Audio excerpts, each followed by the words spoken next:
Assalamualaikum warahmatullahi wabarakatuh. Waalaikumsalam warahmatullahi wabarakatuh.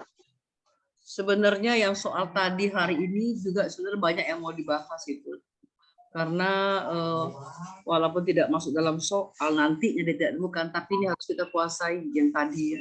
Yang 100 berapa tadi. Tapi ini admin sudah nyiapkan ini PPT tentang persalinan, soal-soal tentang persalinan.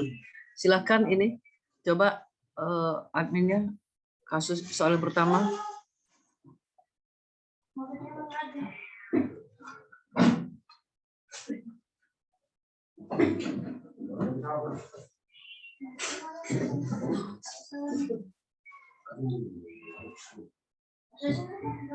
Tentang Ki, itu lampu tidak terang yang Ki nenek. Enggak apa-apa, enggak apa-apa. Kok enggak terang? Terang ya? Nah, sudah. Tidak bisa. Sudah, enggak apa-apa. Kasus yang pertama ini seorang perempuan usia 29 tahun. Ini tentang persalinan tadi kalau tidak salah ya. Datang ke praktek mandiri bidan mengeluh perutnya sudah mulai sakit, sudah mulai kenceng-kenceng, nyeri hingga ke pinggang. Hasil pemeriksaan tanda-tanda vital normal, DJJ normal, isnya sudah 3 kali dalam 10 menit, namanya 40 detik. Kemudian mendokumentasikan hasil pemeriksaan ke dalam partograf. Bagaimana pendokumentasian his tersebut dalam partograf? Walaupun soalnya tidak lengkap, kan dari awal kita sebutkan bahwa ini kita tidak digiring oleh soal. Kalau digiring oleh soal pembukaan sudah 5 cm, kontraksi 3 kali 10 menit, namanya 40 detik, bla bla bla. Di DJJ normal disebutkan angkanya, pasti timbul pertanyaan kenapa nggak disebutkan angkanya di DJJ? Ya, kemudian di TTP tidak normal tidak disebutkan, pasti ada apa-apanya. Itu yang dimaksud penganalisis ya. Di sini sebutkan mengeluh perutnya sudah mulai kenceng-kenceng dan nyeri hingga pinggang. Hasil pemeriksaan hanya disebut tanda-tanda vital normal, DJJ normal. Hisnya disebutkan frekuensi 3 kali dengan durasi 10 menit, durasi 40 detik. Kemudian bidan mendokumentasikan hasil pemeriksaan ke dalam partograf. Bagaimana? Tidak usah kita merotes kenapa tidak ada ini sudah menggiring kita. Artinya clue soalnya itu his 3 kali dalam 10 menit, namanya 10 detik. Mudah benar ya. Kemudian pertanyaan, bagaimana pendokumentasian his tersebut dalam partograf? Ada jawaban kotak diarsir, kotak kosong, kotak disilang, kotak diisi penuh, kotak di titik-titik. Ya. Kalau mau lengkapkan bagaimana pendokumentasian his tersebut pada partograf, bisa kita sebutkan di kotaknya 3 kali ya, dalam 10 arsir lamanya 40. Ketika 40 detik kan ada kodenya. Tadi kan dia mama bersihkan di situ. Ya. Di bawah 20 detik masih titik-titik itu ya. 20 sampai 40 detik arsir. Lebih dari 40 detik blok. Jadi jawabnya cuma kotak diarsir. Bisa juga nanti ketemu misalnya dengan kasus yang berikutnya option jawabannya 3 kotak diarsir, 3 kotak kosong, 3 kotak disilang, 3 kotak gitu ya. Jadi ini cuma disebut kotak diarsir. Itulah jawaban yang benar adalah diarsir karena kontraksinya karena durasinya itu 40 detik. Jadi arsir ya, karena ketika 20 sampai 40 detik dia arsir. Kalau lebih dari 40 detik dia blok. Jumlah kotaknya 3 karena dia frekuensi sangat mudah pada kasus ini ya. Cuman kita kemarin udah dipesankan hati-hati ketika kita mulai mengobservasi dengan menggunakan partograf. Lihat kontraksinya. Kalau ini walaupun dia pembukaannya 4 cm, kasus kemarin pembukaannya 4 cm, tapi hisnya 2 kali. 2 kali. Jadi dalam 10 menit, dia 5 menit sekali. Jadi masih sangat tidak adekuat. Makanya diberi waktu 1 jam untuk mengobservasi, baru dia mengisi partograf. Saya sering mengatakan ketika ia datang primi dengan hasil pemeriksaan Anda 5 cm, tidak usah buru-buru Anda memasukkan partograf di 5 cm pembukaannya. Mundurkan 1, jadikan 4 cm. Percayalah, jadikan 4 cm biar Anda tidak bingung. Dan Anda tidak salah itu, tidak dirugikan. Kenapa 4 cm kira-kira? Kalau 5 kan, 5 itu sudah masuk dilatasi maksimal. Dalam 2 jam dia harus 9 cm. Nah, kan apakah benar nanti tangan kita benar-benar 5 cm? Jadi lebih baik mundurkan menjadi 4 cm. Kalau 4 cm hisnya belum adekuat, sudah observasi sejam lagi. Baru kita masukkan dalam partograf. Itu ya. Itu tidak ada dalam kata siapa, tapi itu seluruhnya yang teman-teman yang sudah jam terbangnya sangat tinggi, itu seperti itu menemukan. Daripada kita bingung nanti lewat garis waspada, lewat garis bertindak, Anda buru-buru ngerujuk di banyak pengalaman waktu awal-awal kita APN, pas sampai IGD lahir. Nah, kita tidak mau seperti itu, ya. Next ini apa, admin?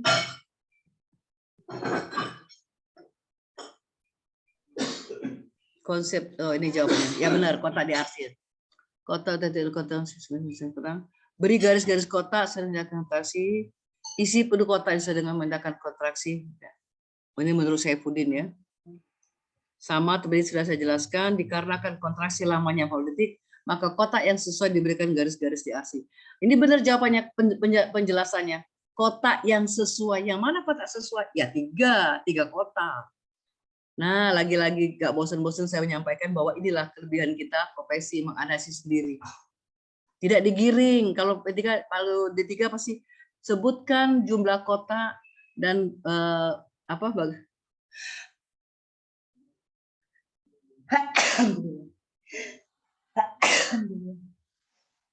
dan bagaimana partogramnya. Tadi 3 kotak diarsir. Tapi untuk kita enggak. Ya. Lanjut soal berikutnya, kasus berikutnya.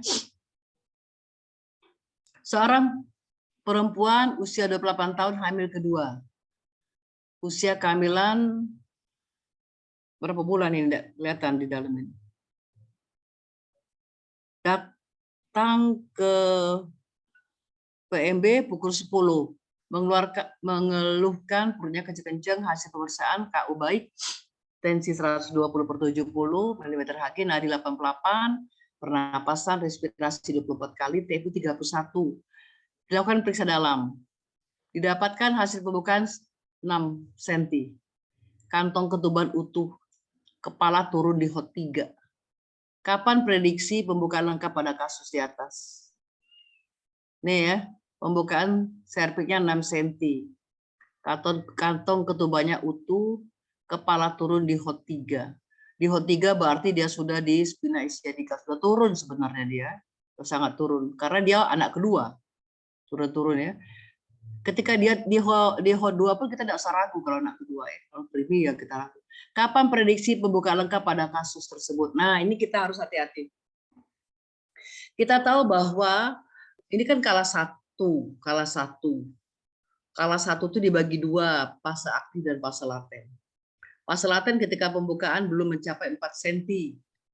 Fase aktifnya 4-10 cm. Nah, di fase aktif dibagi lagi menjadi 3 subfase. Yaitu subfase akselerasi, yaitu ketika pembukaannya mencapai 5 itu dia 2 jam. Kemudian berikutnya, subfase yang berikutnya dilatasi maksimal. Dilatasi maksimal itu 5-9, 2 jam juga. Kemudian 9-10 dia deselerasi, melambat lagi menjadi 2 cm. Dulu kita berpendapat bahwa kalau pada primi 1 cm 1 jam, pada multi 1 cm setengah jam. Tapi sebagian besar para ilmuwan itu mengatakan bahwa yang subfase yang 3 tadi itu berlaku untuk primi parah. Tapi coba kita hitung sama-sama. Ketika kita pakai rumus tadi berarti dia sudah dilatasi maksimal, sudah 6 cm. 6-9, kalau 1 cm setengah jam untuk primi, 6 ini kan tinggal 4 cm lagi. Berarti dia 2 jam lagi lengkap. 2 jam berarti jam 12.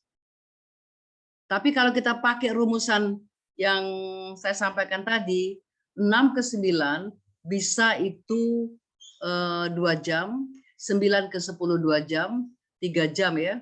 Jadi bisa 3 jam berarti jam 13. Kalau jam 14, 15 itu kita hilangkan lah. Nah ini sekarang kita kembalikan ke pengalaman. Pengalaman Anda yang di lapangan.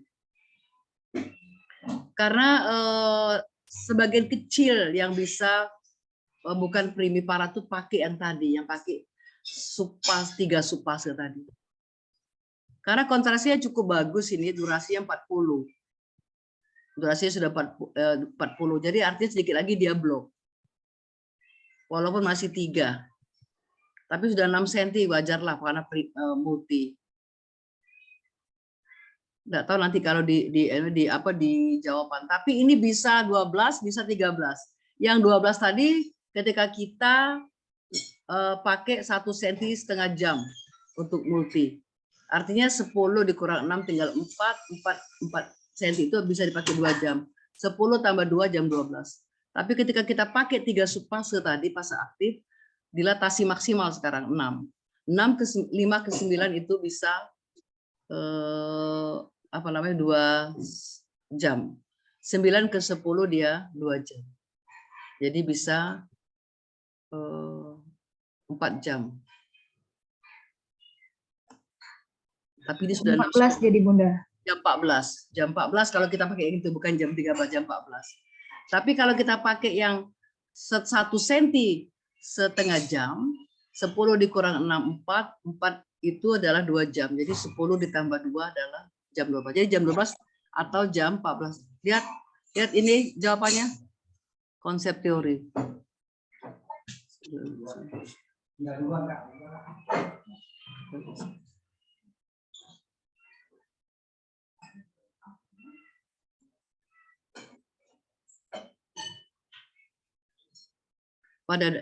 Pada saat persalinan akan dibagi menjadi 3 subfase. Pada saat persalinan akan dibagi kalau fase aktif dibagi menjadi 3 subfase. Karena persalinan hanya 2, fase laten dan fase aktif. Tapi di fase aktif dibagi lagi menjadi 3 subfase, yaitu akselerasi, dilatasi maksimal, dan deselerasi. Fase akselerasi di mana dalam waktu 2 jam serviks akan mengalami pembukaan hingga menjadi 4 di sini ya.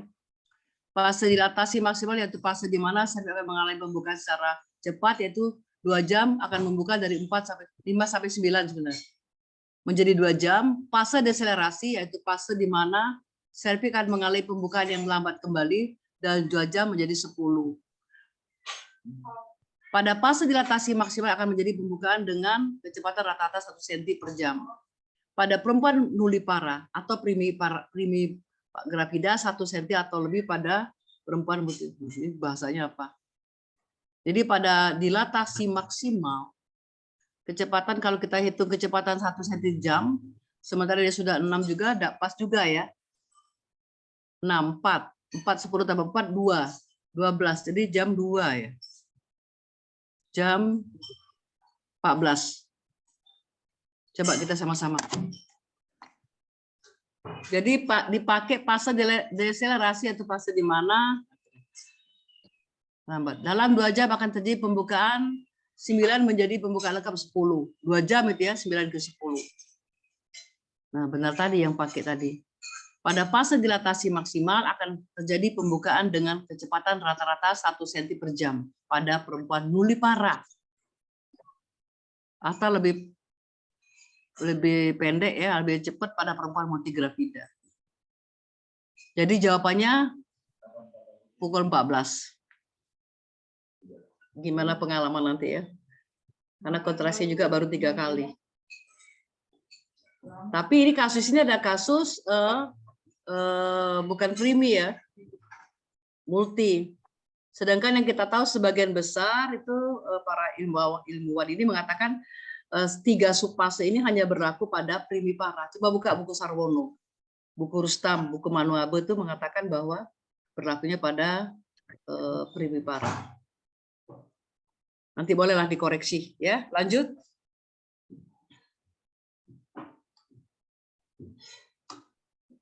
Tiga dulu. Tiga tadi mana tiga? Apa 4 ya? 2. Tiganya? Oh, langsung 4 ya. Seorang perempuan usia 30 tahun hamil kedua berada di tempat bidan praktik mandiri dengan fase infartu kala 2. Jangan kata-kata fase ya, dengan infartu kala 2. Itu merupakan diagnosa ya. Jadi nomenklatur kebidanan itu sudah infartu kala 2. Setelah dilakukan pembinaan persalinan setengah jam yang lalu, ibu terlihat kelelahan. Kepala bayi masih berada di HOT 3 dan tidak ada kemajuan penurunan kepala bayi di JJ 160 kali per menit. Anda bisa bayangkan. Anak kedua. Ya. Anak kedua. Sudah dipimpin setengah jam. Terus kepalanya masih berada di HOT 3. Tidak ada kemajuan penurunan kepala bayi. Bagaimana posisi meneran yang tepat agar kepala bayi cepat turun? Oh, barangkali di sini pada waktu itu posisinya posisi yang biasa, posisi klasik, posisi telentang, yaitu posisi klasik. Ini ada opsi jawabannya, baring miring ke kiri, setengah duduk, merangkak, jongkok, telentang. Anda lihat dulu DJ-nya sudah warning ya, sudah lampu kuning, sudah 160. Ibu terlihat kelelahan. Ibu sudah terlihat kelelahan. Tapi di sini pertanyaannya bukan mengatasi ibu yang kelelahan, tapi di sini kita fokus pada bagaimana supaya yang HOT 3 tadi cepat turun ke HOT 4. Jadi pertanyaan bagaimana posisi meneran yang tepat agar kepala bayi cepat turun. Miring ke kiri, tambah capek dia ya barangkali ya. Kalau miring ke kiri, padahal ini bagus miring ke kiri. Dari awal sampai kepala tampak di vulva, dia biarlah miring ke kiri mestinya. Tapi di kasus ini tidak. Jadi kalau kita lihat dari kasus ini, ibu ini meneran telentang mungkin ya, karena setengah jam tidak ada, sudah kelelahan dia. Jadi posisi yang lebih tepat untuk ibu ini adalah setengah duduk, merangkak sangat tidak mungkin, jongkok. Orang sudah kelelahan, mau merangkak, mau jongkok sangat tidak mungkin, terlentar sangat tidak mungkin. Jadi yang tepat adalah setengah duduk.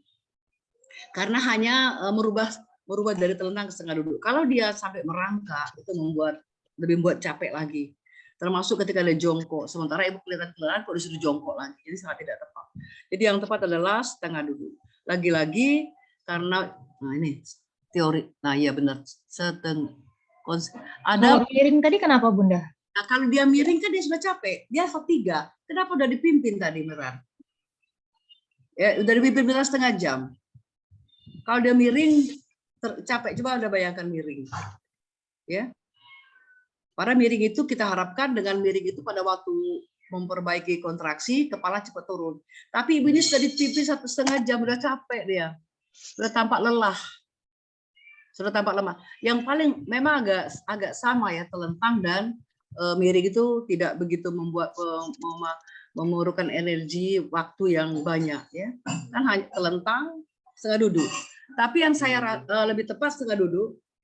Karena ketika dia miring, miringnya ke kiri lagi. Anda tahu posisi jantung kita di mana? Sebelah kiri. Posisi jantung kita setengah kiri. Sementara dia dalam keadaan capek, tadi disebutkan capek. Kalau dia belum meneran, ya boleh dia ke kiri. Dia belum capek yang setengah jam tadi, yang tidak turun. Kan miringnya tidak miring benar. Tapi ini sudah dalam keadaan capek, sudah dipimpin. Ya lebih tepat ketika dia langsung jongkok. Jadi ketika dia jongkok, bukan jongkok, setengah dulu agak luas pernapasannya. Coba Anda bayangkan, dia akan lebih bebas untuk pernapasannya. Anda bayangkan ketika dia miring. Itu ya. Gimana Piska kira-kira? Piska tadi yang nanya kan? Coba kita baca dulu ya. Iya Bun. Salah satunya soalnya kemarin seperti di PR juga gini Bun. Iya. Kuliah. Oh iya. Ibu akan duduk dengan punggung bersandar pada posisi yang digunakan dalam salah satunya adalah setengah duduk. Ibu akan duduk dengan punggung bersandar pada bantal. Boleh pada dengan suami ya. kaki ditekuk dan paha dibuka ke arah samping dan posisi mungkin bisa buat ibu nyaman. Keuntungannya tahu kita ya, jalan lahir akan dituai akan untuk bisa keluar jadi lebih pendek dan suplai oksigen dari ibu ke janin juga akan dapat berproses secara maksimal karena tidak ada tekanan pada vena cava inferior ya. Ini tidak bisa. Selama itu juga Anda akan mendapatkan bantuan gaya gravitasi walaupun hanya sedikit, sedikitnya karena kita tidak jongkok ya, tapi tetap ada karena kita setengah duduk. Kalau kita jongkok memang gaya gravitasi bumi akan sangat membantu ya. Dan posisi ini tidak akan mengganggu dalam epidural, jelas karena di belakang ya. Ketika memerlukan tindakan misalnya, kemudian pasangan ibu juga enggak mengganggu, si tiga tidak mengganggu. Kekurangannya, posisi ini dapat menimbulkan keluhan lelah dan rasa sangat pegal pada punggung Anda. Biasanya posisi ini akan lebih menyakitkan dibandingkan dengan posisi lain dan gerakan Anda akan dibatasi. Dapat meningkatkan forceps. Nah, ini ya. Ini dapat maksudnya ketika gagal ini dapat meningkatkan kenapa ya, tapi sebentar masih tinggi nih forceps ya. Jadi setengah duduk lah yang paling pas. Karena setengah duduk tadi walaupun tidak maksimal bisa juga membantu gaya gravitasi bumi, kemudian ibu juga akan nyaman, suplai oksigen juga ke janinnya bisa cukup, ibunya juga tidak sesak napas, tidak sesak ya ketika dia setengah duduk. Itu barangkali Mbak ya. Mari kalau ada yang pendapat lain. Mbak, kalau dia miring, dia sudah lelah. Kalau tidak lelah bagus miring. Istirahat dulu, miring dulu dah. Assalamualaikum Bun. Salam, gimana Mbak? Berbagi pengalaman ya Bun. Jadi Bunda ini pasien pernah kejadian kayak gitu juga. Dia disuruh jongkok tuh karena udah capek, malah dia capek jongkok Bun. Ya. Gemeter kan, kaki ini gemeter. Jadi karena saya udah pernah ikut gentle yoga, itu memang posisinya miring ke kiri, terus kita kasih ini balon penut itu ini Bunda. Balon penut itu taruh di selangkangan itu cepat proses penurunannya. Walaupun dia sudah infartu ya, walaupun dia sudah infartu, udah capek, sudah kepalanya udah turun sebenarnya, tapi tidak ada kemajuan, udah dipimpin setengah jam.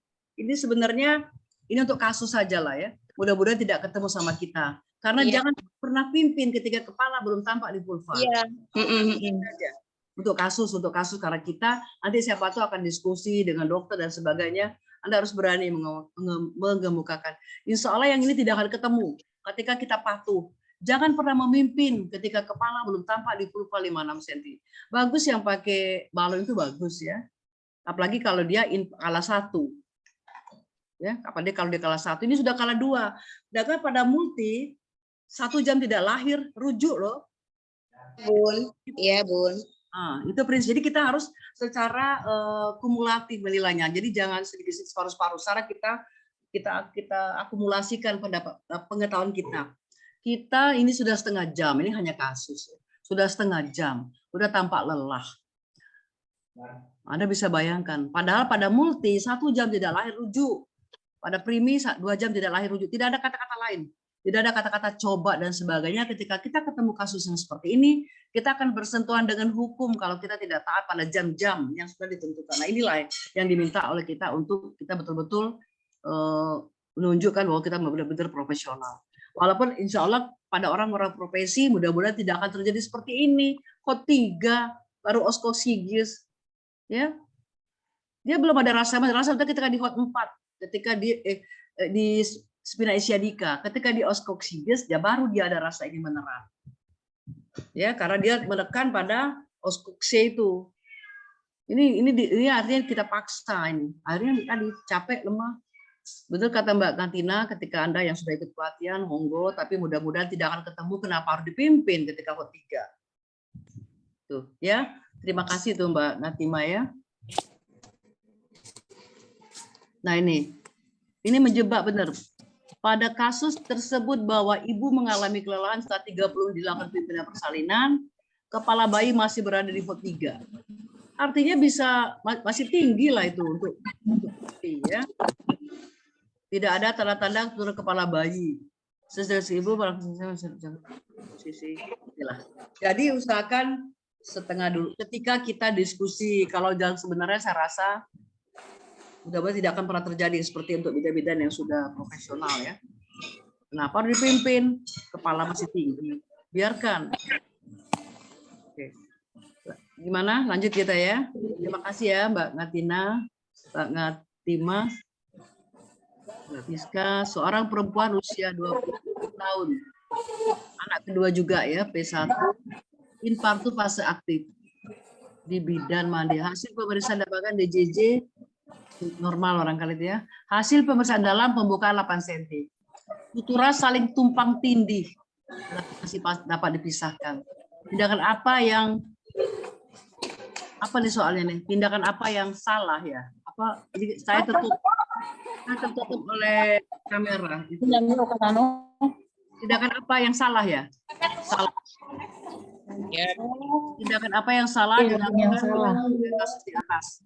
Sebelum kita membahas, setahu saya itu untuk soal-soal pinyet ini ya, kasus ini diusahakan untuk tidak memberikan pertanyaan tindakan yang salah, kecuali gitu ya. Tapi ini tidak apa-apa, kita bahas sama-sama. Tindakan apa yang salah yang dilakukan? Satu, mengajurkan ibu untuk makan. Di sini kita baca dulu soalnya ini. Pembukaan 8 cm, sutura saling tumpang tindih. Ya, DJJ-nya masih bagus itu ya, DJJ masih bagus. Jadi sudah ada 90 Bun DJJ-nya Bun. berapa DJJ-nya? 90 itu, Bun. 90 Bun. Gawat janin ya, makanya saya itu tutup kamera ini. Tutup kamera.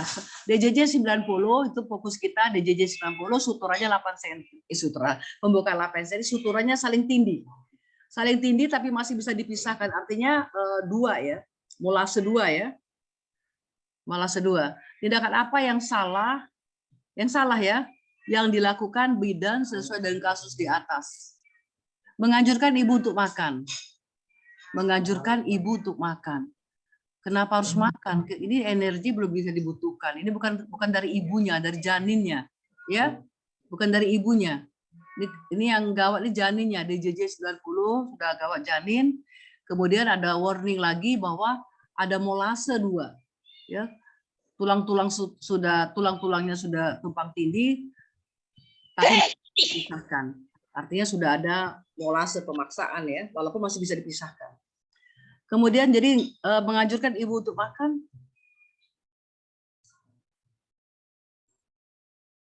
Gak usah ya, gak ada hubungan dengan ibunya ya. Memberikan cara infus pada ibu, benar karena ada gangguan DJJ. Ya, mendampingin ibu kerujukan. Ya, kalau kita rujuk aja harus didampingi. Menganjurkan ibu untuk miring ke kiri dan napas panjang. Nah, ini pas ya. Menganjurkan ibu untuk miring ke kiri dan napas panjang. Kemudian kita pasang infus, kita rujuk ini ya. Molase itu sudah warning, 8 cm sudah molase. Ya. Ada apa ini? Kemudian jadi tindakan kita miring ke kiri, napas panjang. Kemudian boleh memberikan infus. Kemudian kita rujuk buat surat dan sebagainya. Waktu kita berangkat kita harus dampingi. Jadi ini A, B, C, D itu sudah benar. Jadi yang ditanya ini salah. Yang salah adalah menganjurkan ibu untuk makan. Karena di sini sudah ada tadi clue-nya gawat janin dan memang gawat janin ditandai oleh DJJ dan molase 2. Ya, molasenya 2. Padahal pembukanya baru 8. Ya. Memang harus ada, memang dia menyesuaikan dengan jalan lain, tapi tidak terjadi molase sampai 2 sampai tumpang tindih, tidak. Ya. 1 itu normal. Coba kita lihat, Mbak admin, jawabannya. Jadi salah ya kalau mengajarkan ibu untuk makan, konsep. Ibu mengajar. Oh benar, mengajar. Apa? Apabila DJJ kurang dari 100 terlebih. Artinya jadi menilainya 2 kali penilaian, 2 kali kita mendengar DJJ dengan jarak 5 menit ya. Sudah berarti salah satu tanda gawat janin ya. Baringkan ibu miring ke kiri dan ajukan untuk bernapas secara teratur. Kenapa miring ke kiri? Kita harapkan dengan suplai oksigen yang lancar itu akan membantu ya gawat janin yang di sini tandanya adalah di mana DJJ-nya 90 tadi ya. Mudah-mudahan dengan oksigen akan bertambah DJJ-nya. Kemudian kita lanjutkan dengan pasang impus berdiameter ukuran 16 dan 18 ya. Setiap tindakan-tindakan pada kasus-kasus kebidanan kita harapkan 16-18 ya. Dan berikan ringer laktat atau garam dengan tetesan 125 cc per jam. Berarti satu kolom itu 4 jam ya. Kalau satu kolom 4 jam, tetesannya berapa itu? 16-20 kalau nggak salah ya. Bener nggak Mbak? Ini yang di rumah sakit. Jadi ini harus habis dalam tempo 4 jam. Segera rujuk ke fasilitas yang memiliki, ya kita telepon dulu. Kita tanya, ini menurut teori, kadang sekarang rumah sakit kan semua sudah punya objin ya. Tapi tetap harus kita tanyakan, karena siapa tahu kosong ya objinnya ya. Segera rujuk ke fasilitas yang memiliki kemampuan peratasan gawat janin istri dan bayi baru lahir. Dampingi, ini kewajiban kita bakso kuda ya. Penyelesaiannya. Pada kasus terdapat secara ini, pesan sini tindakan yang salah adalah dengan memberikan makanan dan minuman. Memberikan makanan dan minuman menambah beban dari fungsi apa itu namanya makan itu fungsi metabolisme dari lambung gitu ya, jadi memperberat. Sementara kita mau cepat supaya suplai oksigennya itu bisa lancar, yaitu dengan tidak ada tekanan pada vena cava inferior sehingga bebas sirkulasi lancar, darahnya lancar, karena kita tahu di dalam darah itu membawa oksigen, CO2 dan nutrisi ya, dan jadi itu nggak usah dikasih makan itu. Lanjut. Seorang perempuan usia 29 tahun G2P1 dalam fase infartu. Sebenarnya jangan fase infartu, dalam infartu kala 2. Kala 2 berarti ya sudah lengkap. Bidan sudah mempersiapkan alat persalinan. Kepala bayi sudah berada di introitus vaginal sekitar 5-6 cm. Tindakan apa yang dilakukan oleh bidan sesuai dengan APN? Melahirkan bayi, meletakkan kain dengan di bawah ibu, melakukan pasang DJJ, melakukan episiotomi, sangga surut. Jadi dari ini mudah sekali ya. Kalau kita ketika kepala tampak di vulva, sarung, buka sarung. Jadi pasang handuk kering, pasang kain bersih, kita buat segitiga di bawah bokong ibu. Yang pertama pasang handuk kering, kemudian letakkan kain bersih dan kering di bawah bokong ibu. Tetapi karena tidak ada kata-kata opsinya itu pasang handuk kering di perut ibu, ya jelas pasti meletakkan kain bersih dan kering di bawah bokong ibu. Itu yang dimaksudkan kita, jangan kita protes. Oh itu harusnya pasang handuk. Ya memang kalau ada di option sengaja yang buat soal ya. Jadi yang benar adalah melahirkan tidak mungkin. Periksa DJJ setelah ibu meneran, atau setelah kita memecahkan ketuban, melakukan episiotomi, apa indikasinya, sangka dulu. Jadi yang bahas adalah meletakkan kain bersih dan kering di bawah bokong ibu. Mbak lihat, lanjut Mbak. Jadi pasang handuk kering, kalau menurut APN, pasang kain segitiga di bawah bokong ibu, buka partesek, cek kelengkapan peralatan, baru pasang sarung tangan dua-dua. Meletakkan ke saat kepala membuka vulva 5-6 cm, letakkan kain bersih dan kering mendapat segitiga, bolehlah dibalik ya untuk berikan bayi. Lindungi perineum dengan satu tangan di bawah kain bersih dan kering, ibu jari pada sisi perineum, 4 jari pada tangan sisi lain, kepala, tangan yang lain pada vertex belakang kepala. Tahan kepala bayi agar tetap fleksi ya.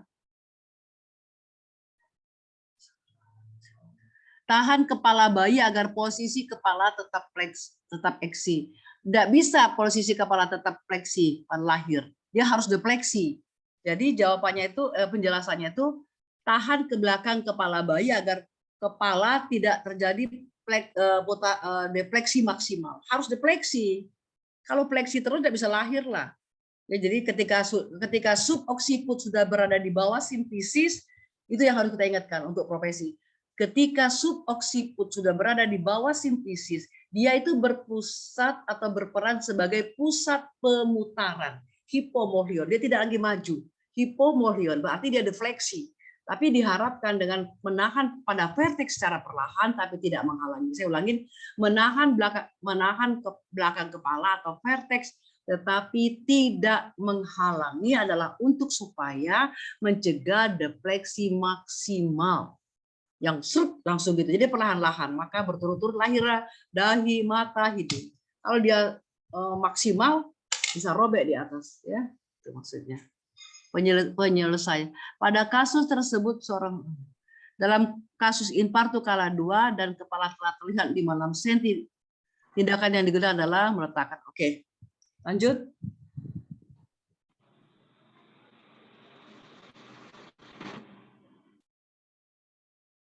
Mbak, ini masih ada waktu? Baikkah? Habis ya? Atau sinyal? Atau apa? Sinyal mungkin Bun, nanti dilanjut lagi. Pak Sarmi, apa kabar kemarin TO-nya? Mudah nggak?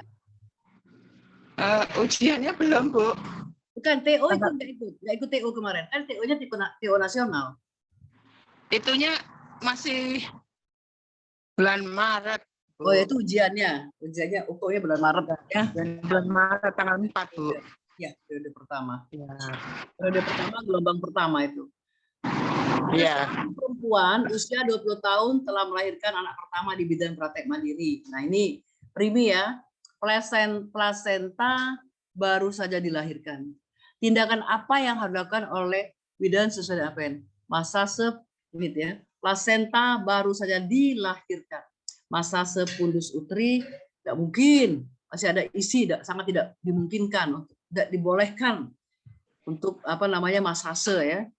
Bisa terjadi tetani uteri. Kemudian melakukan peregangan tali pusat kendali. Kenapa? Belum boleh ya, nanti ada waktunya. Menyuntikkan oksitosin, memeriksa bayi, memeriksa perdarahan. Yang paling tepat yang harus kita paham yaitu placenta baru saja dilahirkan. Oh, placenta lahir. Placenta sudah lahir ya? Sudah lahir, Bun. Iya Bun. Kalau placenta sudah lahir, ya tindakan pertama ketika dilahirnya lengkap harus dimasas. Bukan tidak boleh dimasas, tadi placenta belum lahir.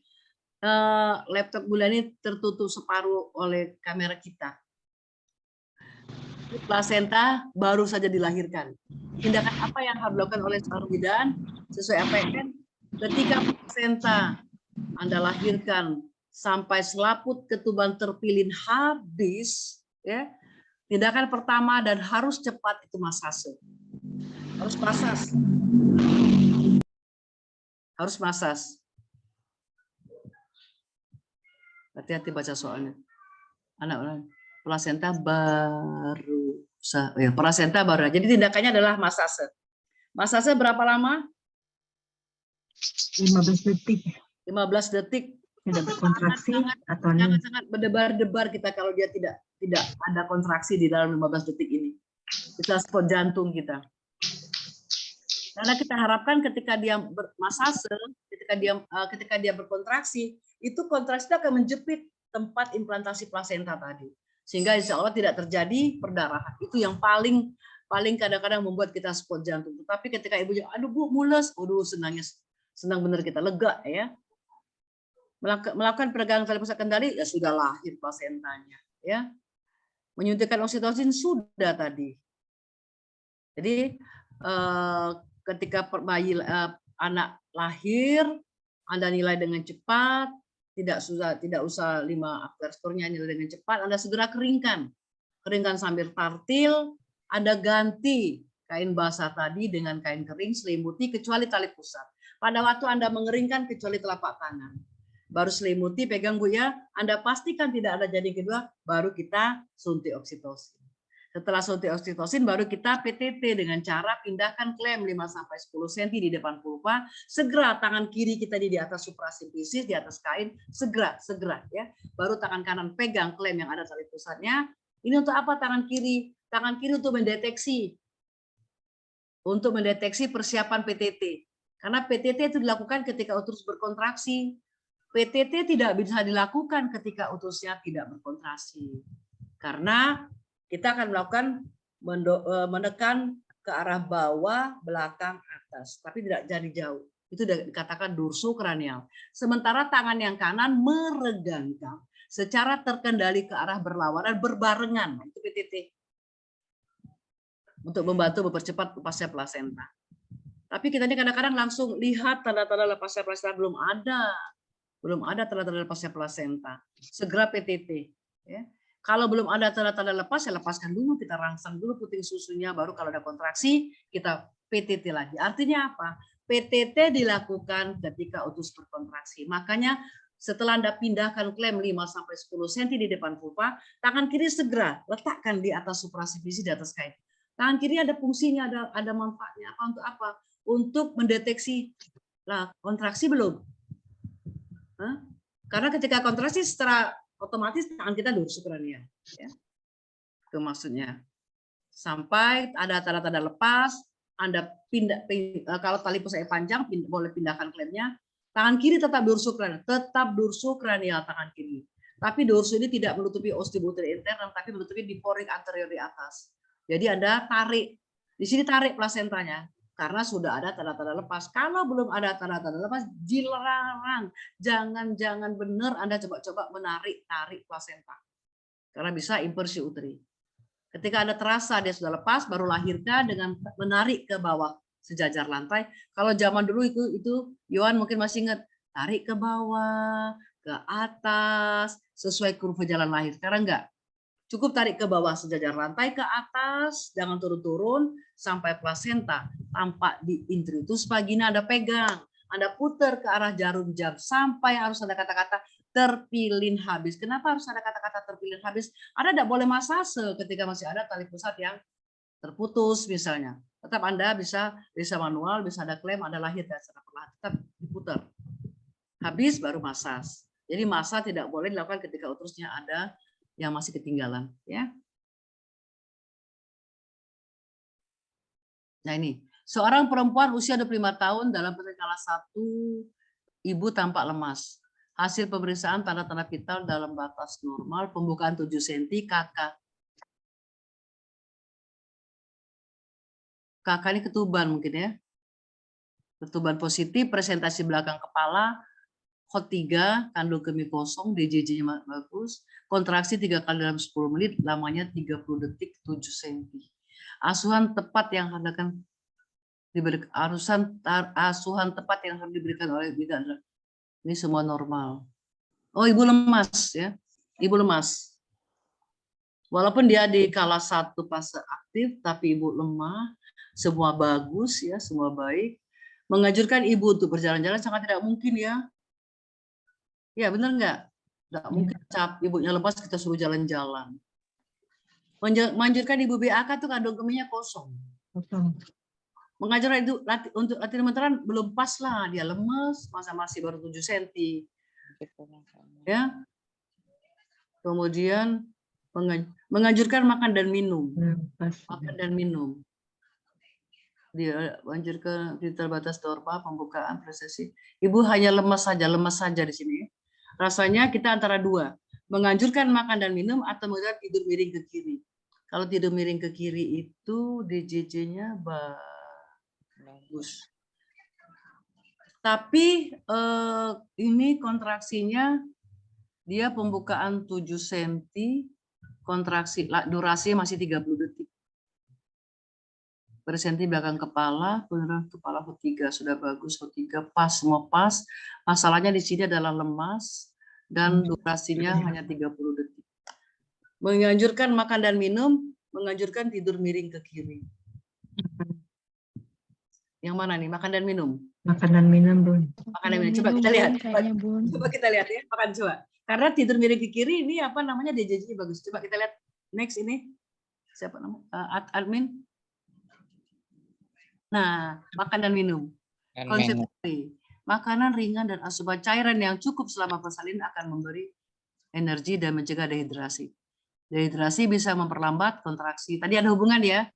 Ibu tampak lemas, durasinya tadi 30 ya. Iya, benar. Dari tanda-tanda yang ada di ibu lemas akibat kurangnya intake cairan ya, dan nutrisi karena dari semula hasil persalinan dalam batas normal, sehingga asuhan yang tepat adalah menganjurkan ibu untuk makan dan minum sehingga oke. Jadi menganjurkan makan dan minum, tapi makannya harus makanan yang lunak ya, jangan rendang ya, memperberat lagi kerja lambungnya. Benar ya. Oke, lanjut. Seorang ibu umur 30 tahun baru saja melahirkan anak ketiga di bidang praktik mandiri, plasenta telah lahir, hasil pemeriksaan ibu mengalami robekan hingga ke otot perineum. Apakah diagnosis pada kasus tersebut? Ke otot saja ya, ke otot saja ya. Jadi laseridran 1 tidak mungkin, itu hanya mukosa ya. Laserasi derajat 2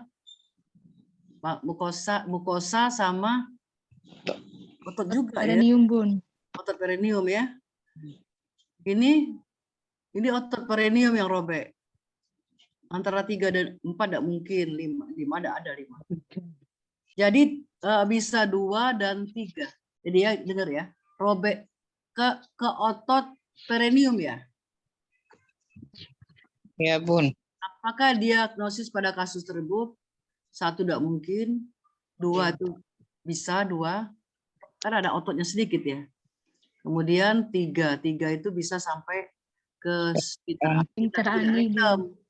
Jadi derajat 2 saya rasa. Coba kita ya, kalau 2.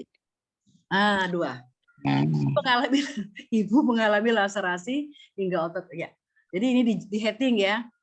Kita heading ini. Kalau di teori memang kita tidak boleh ya 3 dan 4. Tapi orang-orang rumah sakit itu lihai semua.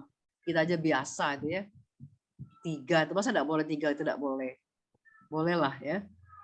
Kalau dulu tuh, nah ini apa namanya, derajat 1 komisioner, 2 mukosa komisioner perineum otot, 3-nya tambah sphincter ani, 4-nya dinding depan rektum sudah ruptur semua. Yang untuk kita kalau di situ cuma 2, tapi 3 pun, nah, kalau kita sudah pengalaman tidak apa-apa. Makanya kita dilihat dulu posisi luka itu. Kita menghubungkan otot itu memang benar otot yang ruptur itu dihubungkan dengan otot yang semula sebelum ruptur ya. Ya, oke aja. Ini bisa di heading ya. Oke, lanjut. Seorang ibu G berapa nih?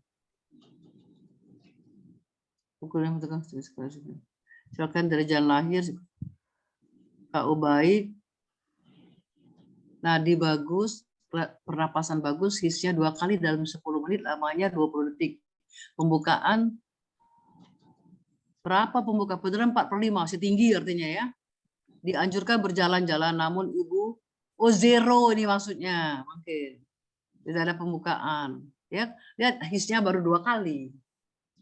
Keluar lendir kecoklatan. Bukan blood slim ya, bukan blood slim bukan. Pembukaan 0, penurunan 4/5, masih tinggi 4/5 ya, masih di hot 1 itu. Kalau 5/5 di atas PAP ya, kalau 4/5 sedikit sekali dia masuk ke pintu atas panggung. Ibu diajarkan berjalan namun ibu memilih untuk pulang.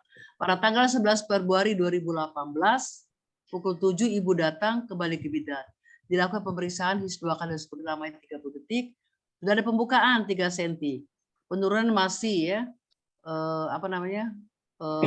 5. Selaput ketubannya masih ada, vakum urinaria kosong,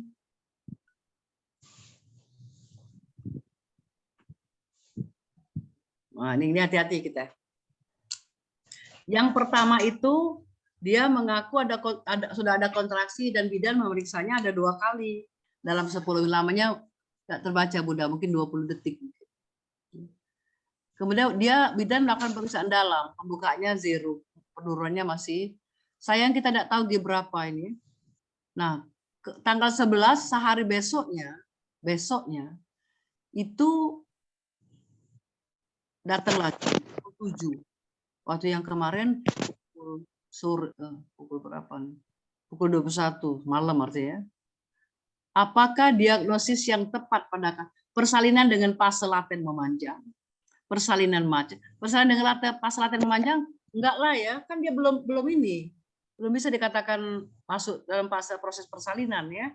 Kita mengatakan fase laten ketika sudah infartu, fase 1. Ya, ini kan belum. Kemudian persalinan macet ya belum lah. Persalinan dengan inersia utri belum. Infartu kala 1 fase laten. Nah, ini memancing bener soalnya ini. Infartu kala 1 fase laten. Karena ini pernyataan-pernyataan di atas clue-nya sangat mendukung. Kalau persalinan dengan kala aktif memanjang belum sampai 4 cm ya. Jadi di sini hati-hati infartu kala 1 fase. Kita tidak bisa mengatakan dia fase laten memanjang karena memang belum masuk infartu. Persalinan macet yang belum persalinan. Dia biasa mungkin anak pertama ini. Ya, anak pertama barangkali ya. Ini his pendahuluan. Namanya his pendahuluan. Tidak ada hasilnya kan masih 0. Kabar. Ya. Jadi ini yang tepat adalah jawabannya infartu kala 1 fase laten karena sudah ketika kita ada katakan diagnosis kita harus pakai nomenklatur kebidanan ya. Ini di infartu kala 1 fase laten. Itu yang tepat. Lanjut. Mbak, kita baca yang jawaban dari ini kasus. Coba kita baca. Konsep teori. Menurut perbedaan Skatman dan Probejo. Oke. Belum ya. Pasal kasus lama fase laten langsung. Kok fase laten memanjang? Kan belum ini bukan. Oh, ini ininya apa namanya? Keterangan ya. Penjelasannya pada kasus kalau kok pasal coba nak buka lagi soalnya. Bukan. Salah ketik mungkin Bun pembukaannya Bun. Yang jawaban itu benar yang kata Bunda tadi infartu kala 1 fase laten. Karena dia memang sudah infartu, sudah ada pembukaan, kemudian memang di fase laten 3 cm, nggak bisa kita katakan memanjang karena pada waktu dia datang 0, nggak ada pembukaan, belum ya. Itu bukan his palsu, his pendahuluan. Jadi salah ketik ini. Nanti tolong ini admin diganti jawabannya itu adalah D, infartu kala 1 fase laten. Karena dia berkaitan dengan diagnosis, saya ulangin harus pakai nomenklatur kebidanan, ya. Oke, infartu kala 1 fase. Setuju enggak kira-kira ini kita? Ada pendapat lain enggak?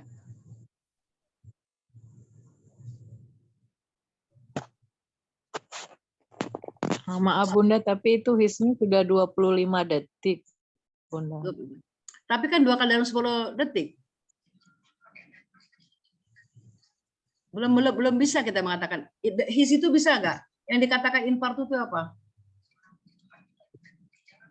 Yang pasti tanda persalinan. Bukan tanda pasti kala 2 bukan tanda infartu. Masuk infartu itu apa saja? Masuk infartu.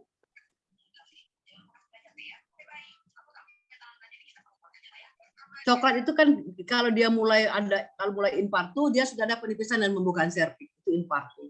Kemudian ada show-nya tuh lendir dan darah. Karena terjadi pergeseran di serviks itu, dia menipis dan membuka. Ya. Nanti ini coba. Nggak bisa lah dikatakan itu kalau persalinan dengan apa definisi persalinan? Apa definisi fase laten? Apa definisi infartu? Coba sama-sama diskusikan. Masuk nggak itu infartu? Masuk kalau yang di bawah ini. Karena memang yang kedua itu kan mancing saja yang pertama itu. Yang kedua. Kita lihat pembahasannya tadi nggak, Bun? Iya, kita lihat pembahasannya coba. Nah, menurut Friedman ini apabila lama fase ini lebih dari 20 jam pada nullipara dan 14 jam pada multipara. Coba jawabannya. Itu soal tadi. Mungkin ada salah pengetikan nggak, Bun? Mungkin pembukaan yang pertama itu 2 cm, kemudian besoknya 3 cm. Soalnya di pembahasan tadi katanya fase laten sudah terjadi dari tanggal 10 katanya. Mana? Di pembahasan tadi dibahas nih, pada kasus lama fase laten berlangsung sejak pukul 16 tanggal 10. Besoknya datang lagi tanggal 11 masih fase laten. Mungkin ya Bun ya. Enggak, saya enggak terima. Ya, sekarang kembali ke definisi fase laten. Ya. Coba fase laten di sini. Zero itu kali Bun, 2 cm. Ya, maksudnya mungkin 2 cm bukan Z mungkin Bun maksudnya gitu. 2 cm. Iya, yang zero itu. Kalau 2 itu Bun. Karena waktu di pembahasan dibilangnya sudah fase laten di tanggal 10, mungkin salah pengetikan. Salah pengetahuannya di mana yang salah pengetahuan? Di zero Bun. Pembukaan Z cm mungkin tadinya 2 apa gitu. 21 ya. 21 jam yang jatang ke bidan ya. 21, 22, 23, 24. Kemudian jam tanggal 11-nya jam 7. 4, 1, 2, 3, 4, 5, 6, 7. 11. Coba kita lihat pembahasan. Definisinya. Lebih dari 14 jam pada multipara, nggak masuk. Baru 11 jam. Jangan dari mulai sakitnya. Dari tanda itu subjektif. Dari objektifnya adalah ketika Anda periksa dalam, oke, ketika dia 2. Nah, itu coba bayangkan, nggak bisa lah masuk ke fase latennya. Yang di sini menurut dalam ini Friedman dia mendefinisikan fase laten berkepanjangan apabila lama fase ini lebih dari 20 jam pada nulipara dan 14 jam pada multipara. Ya, dia mulai ada 15 jam Bun. Berapa? 15 jam. Dari mana 15 jamnya kita hitung? Dari pukul 16 ke pukul 7 itu dibahas walaupun di bawahnya total waktunya adalah 15 jam. Nggak bisa lah, jangan ada ini. Kapan itu kan subjektif. Iya, dari 16 tuh, dari 16 kan dari pukul 16 ke pukul 7 itu kalau dihitung jadinya 15 jam. Dia datang ke bidan jam berapa? Dia periksa jam berapa dia periksa? Jam 21. Mulai sakit jam 16. Ya pukul, oh iya. Nah, tidak mungkin lah, kita tidak boleh subjektif. Harus objektif. Objektifnya hasil pemeriksaan Anda yang bisa dipercaya. Nggak bisa ini. Coba hitung dari, coba semua yang lain berpendapat ya.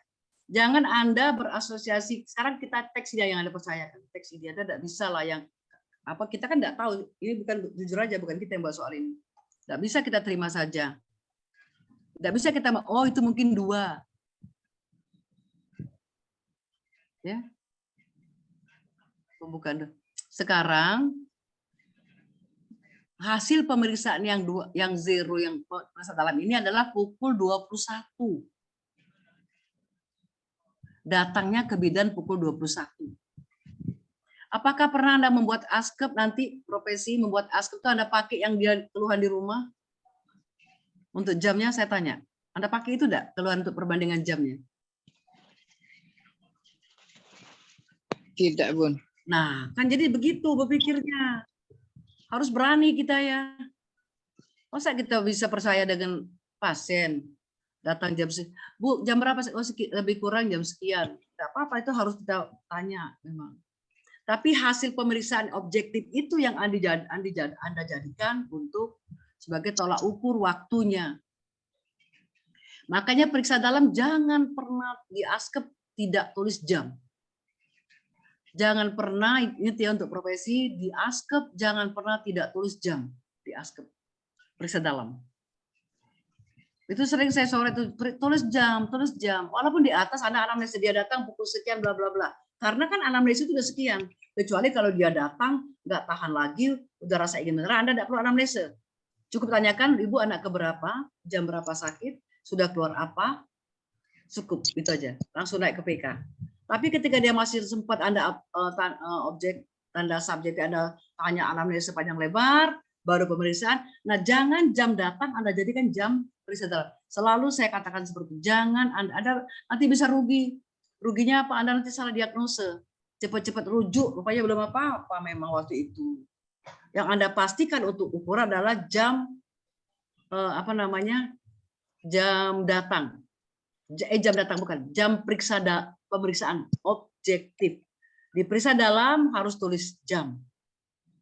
Anda hitung dari jam periksaan 29, oke 29 ya. Jam 1 sampai jam datang 7, coba enggak sampai 20 jam 9. Jam 9 dia datang. Pulang dulu jam 9 ini dia. Biasa kita seperti itu ya. Besok pagi datang lagi. Jadi dalam waktu berapa jam tuh? 21. 2, 3, 24. 1, 2, 3, 4, 5, 6, 7, 10 jam. Dalam waktu 10 jam, dia datang lagi. Kontraksinya sudah semakin baik ya. 30 detik di sini. Tak terbaca, budaya saya masih 2 kali. Pembukaan 3 cm. Penurunan 4/5. Penurunannya masih ya. Ini bisa saja T-footnya tinggi, bisa saja itu nanti ya. Karena Anda jangan tidak jadi ukuran, boleh pulang ini sebenarnya. Kalau ke rumah sakit seksio langsung buru-buru. Jangan, biarkan dia pulang enggak apa-apa. Di saat miring ke kiri. Tuh. Jadi gimana saya tetap infartu kalah 1 masa laten. Karena ada kata-kata apa diagnosis. Diagnosis itu adalah pakai nomenklatur kebidanan. Persalinan dengan fase laten. Apa definisi persalinan? Apa definisi infartu? Apa definisi fase laten? Ya. Jadi untuk sementara nanti kita bisa cari sumbernya, nanti suruh admin cari juga sumbernya. Ini jadi kita pending ini. Jadi apa? Tugas infartu kalah 1 fase laten. Ya. Atau persalinan dengan kalah fase laten macam. Anda pernah nggak ada diagnosa persalinan dengan kalah 1 fase laten memanjang? Pernah nggak? Pernah nggak dengar? Pernah baca atau pernah ada dengar? Nggak pernah lah saya ya. Oke, nanti kita diskusikan. Tolong ini ikut semua baca ya, ikut semua sumbang saran. Itu apa yang kira-kira atau soal. Tapi kita jangan menyalahkan soalnya. Itulah narasi yang nyata. Soalnya seperti itu. Baik, sampai di sini gimana? Nanti tolong ini Yuli cari-cari ya. Ya, Bun. Tapi kita jangan membahas mungkin itulah yang memang di dalam itulah soalnya. Ya. Oke. Jadi udah lewat 1/4 jam. Terima kasih ya untuk kebersamaannya. Mudah-mudahan semuanya membawa keberkahan dan akhirnya akan membawa kebaikan lulus 100% lah ya. Amin. Amin ya rabbal alamin. Terima kasih. Wassalamualaikum warahmatullahi wabarakatuh. Waalaikumsalam warahmatullahi Waalaikumsalam. Bunda. Terima kasih, Bunda. Bunda.